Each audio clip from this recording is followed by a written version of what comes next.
کی تپش اور اس کی جلن ہمارے اور آپ کے دل و دماغ سے نکلتی نہیں ہے ملہم اور دوا استعمال کرنے کے باوجود۔ یہ وہ آگ ہے جسے ہم اور آپ اپنے ہاتھوں سے روشن کرتے اور جلاتے ہیں، اور اس سے بھی تیز آگ دیکھنی ہو تو بہت سی فیکٹریوں کے اندر جایا جائے تو وہاں پہ نظر آئے گا۔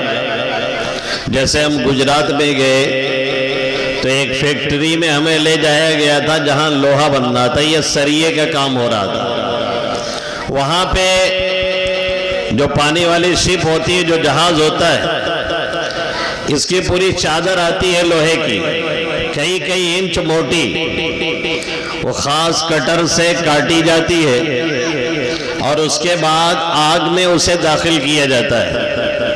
ایک طرف سے وہ آگ میں جلتی ہے اور دوسری طرف سے وہ نکلتی ہے۔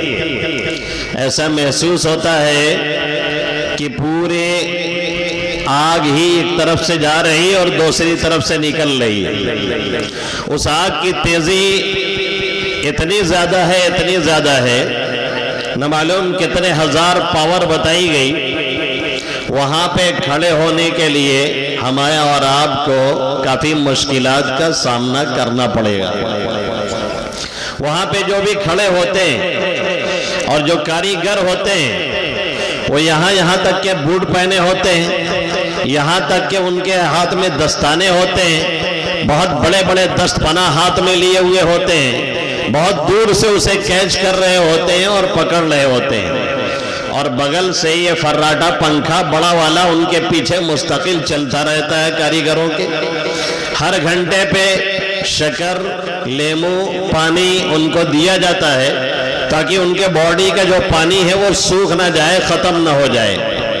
ہم نے پوچھا کہ اس کی تیزی کتنی ہے، تو انہوں نے کہا اس کی تیزی کو سمجھنے کے لیے بس اتنا یہ سمجھے کہ آگے نکل کر کے جو لوہا جا رہا ہے اور یہ پکڑ کر کے جو اس کو مشین سے ادھر سے ادھر پار کر رہے ہیں، وہ مشین ایسے ہی ہے جیسے ہمارے یہاں اونٹ پھیرنے والی مشین ہوتی ہے اس انداز کی۔